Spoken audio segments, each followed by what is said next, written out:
Is knowledge always good? Most people would say yes, it helps us grow, innovate, and improve our lives. But what about the knowledge of building a nuclear bomb? Is that good? Obviously not. Albert Einstein once said, "Mankind invented the atomic bomb, but no mouse would ever construct a mousetrap." Why? Because a mouse lacks the knowledge to build one, obviously. But what if it didn't? What if it understood how to build one? Knowledge, then, isn't always a gift.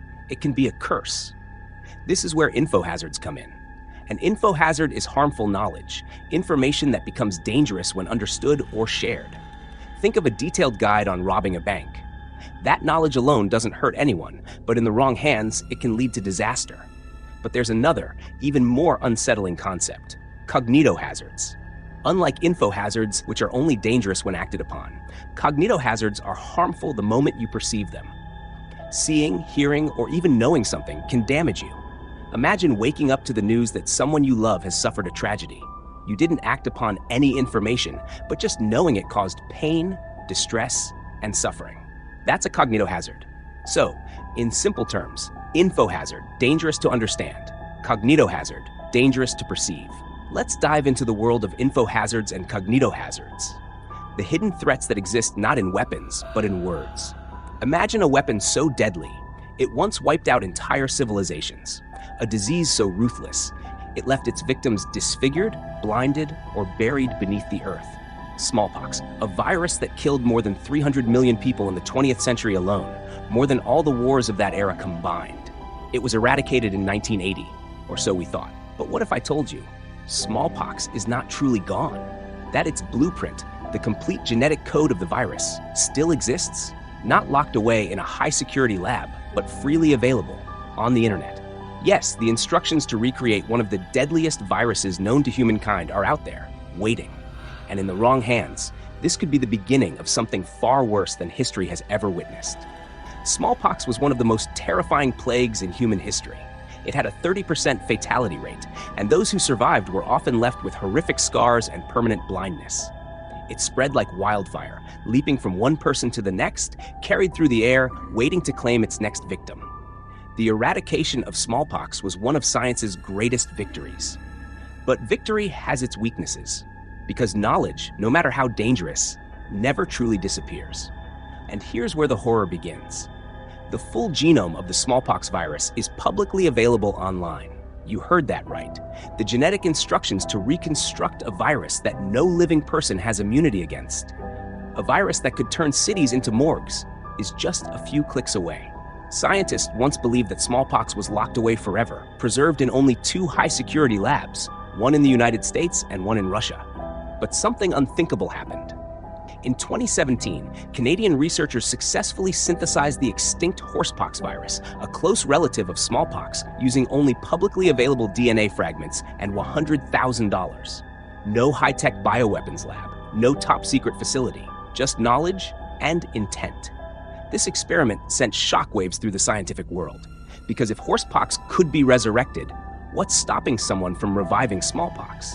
Now let me ask you a question. If a highly skilled biologist, someone with the knowledge and intent, wanted to bring smallpox back, could they? The answer is terrifyingly simple: yes. The entire genetic sequence of smallpox is archived in public databases like GenBank, a government-maintained genetic library accessible to scientists across the world. What was meant for research and historical preservation has now become a potential blueprint for global catastrophe. With advancements in synthetic biology, it is now possible to create a virus from scratch. It's not science fiction, it's reality. Biological resurrection is no longer a question of if, but when. And the scariest part? The knowledge is already out there, waiting for the wrong hands to turn one of the history's worst nightmares into our inescapable future. There's another force lurking in the shadows, invisible, yet lethal. A force so powerful it can burrow into the human mind and plant a thought so contagious that it kills. They call it the Werther effect, a name pulled from a book that left behind a trail of death. In 1774, Johann Wolfgang von Goethe published The Sorrows of Young Werther, a tragic tale of unrequited love, and a man who takes his own life because of it.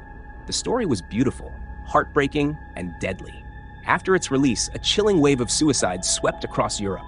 Young men dressed like Werther, taking their lives in the exact same way. This is where it began. But it didn't end there. Over 200 years later, this effect still grips the world, only now it moves faster. It spreads like an infection through news headlines, social media, and viral stories. And when it reaches vulnerable minds, the results are horrifying. It doesn't just suggest an idea, it plants a command. Take August 11, 2014. The world stood still when the news broke. Robin Williams was gone. A beloved actor lost to suicide.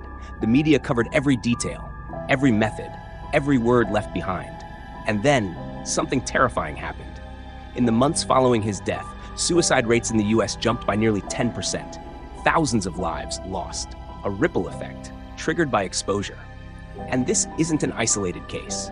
In Japan, train stations have mirrors placed on platforms, not for vanity, but as a desperate attempt to stop people from stepping in front of oncoming trains. A response to suicide clusters, where one death inspires another, then another, until an entire community is drowning in grief.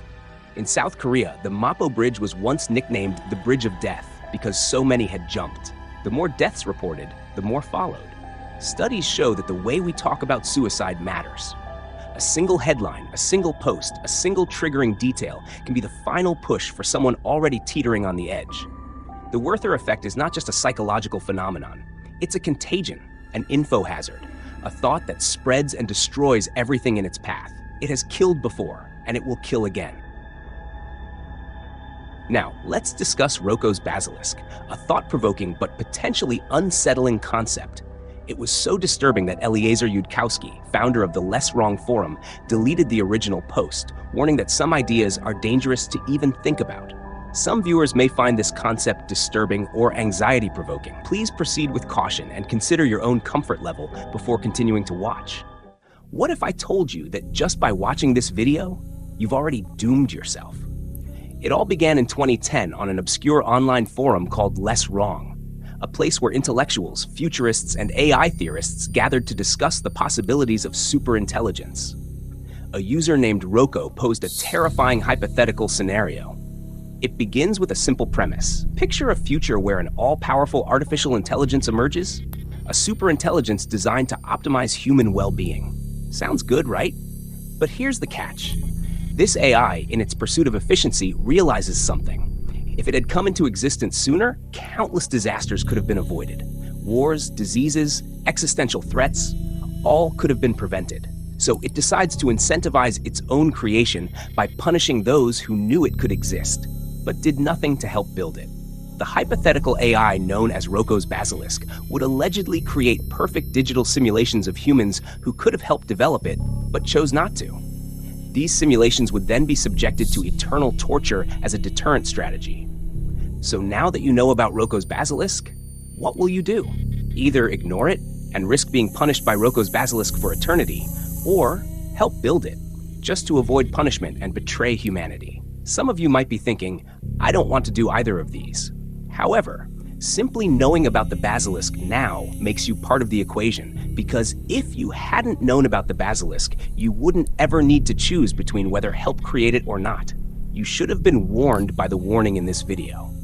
Because the only escape, the only way out, is to never have learned about it in the first place.